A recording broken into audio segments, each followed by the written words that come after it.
What's up guys, welcome back to another video. Today I'm going to be removing and replacing the double din trim kit that came on this car with a best kit.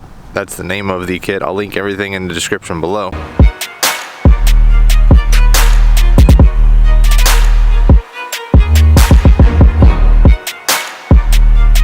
This is the center trim of the 350Z. As you can see, mine is in pretty good condition. I actually removed it, sanded it down, and sprayed it satin black, along with the trim rings around the gauges. But today's video, I'm going to be removing everything here and replacing this trim kit that goes around the double din. I apologize, that is a little bit difficult to see in here, but the windows are stupid bright. Well, actually, stupid dark. It is bright outside, but I've got 5% on the sides, 20 on the full windshield. I know you can't really see it in the video, but when I do this, really shows how dark it is in here. And yes, I have a new steering wheel inside, so don't flame me. That works a little bit better if the door's open, but 350Z owners know that the doors close by themselves. So first thing I need to do is remove my shift knob ball, and that just spins off. I need to pull up the shifter trim piece here, which is this whole black section, and remove the upper black section as well, so I can get access to that double din trim piece. And you see mine is completely missing. Actually, there's a piece on the top and piece on the bottom still there, but the sides, they're not there. The radio is not sunk in well enough, so I picked up a kit from online. I'll link it below. It's called the best kit, and it literally is the best kit for the 350Z.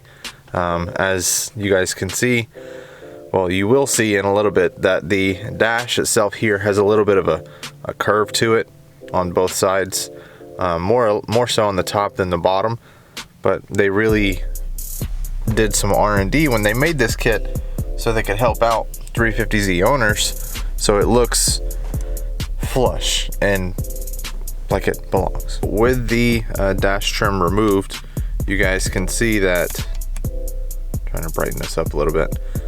Alright, so you guys can see that the trim piece on the upper and lower part of the radio sticks out quite a bit, and on the sides here it's just flat. And this, because this is the wrong trim kit, so you see on the sides there's a mounting tab here and a mounting tab there. There are no mounting locations on this side or that side that those can be attached to. So I'm gonna remove this. In order for me to do that, I need to loosen the radio bracketry that they left on this stupid thing. Mounts there, and on the bottom. And conveniently, this should have a mounting tab that goes there, and of course it's broken. So in the future, I'm gonna get a new one of these and replace that so it is nice and properly secure. If you're looking at this, wondering what that is, I have this is technically an Android head unit, and you're not supposed to be able to use Apple CarPlay, but I bought an adapter and it literally plugs into the back. So this is an iPhone cable that I routed from the back of the head unit up along under the console, up through the emergency brake grommet here. So I literally have a cable that I can pull out and adjust for length. Just plugs right into my phone instantly, and within 2 seconds that pops up Apple CarPlay, which is awesome. It is all set. Everything is in, and it looks very, very good. It's nice and flush with the actual dash itself. Very, very nice. Could not be happier.